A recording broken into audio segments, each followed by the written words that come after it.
ఓజీయా సినిమాలు చేసే టైం ఉందంటారా?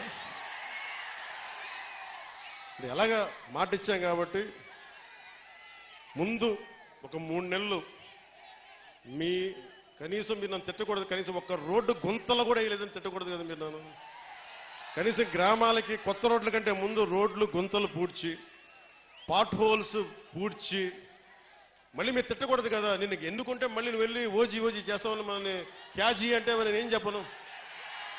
ఒక భయంతో మా నిర్మాతలు కూడా చెప్పాను, కొంచెం క్షమించాలి, మా రాష్ట్ర మా ఆంధ్ర రాజ్య ప్రజలకి మేము కొంత కనీసం సేవ చేసుకొని కుదిరినప్పుడల్లా ఒక 2 రోజులు 3 రోజులు మీకు షూటింగ్ చేస్తాను, ఎక్కడికి పనికి అంతరాయం రాకుండా. ఓజీ చూద్దురు గారు బాగుంటుంది.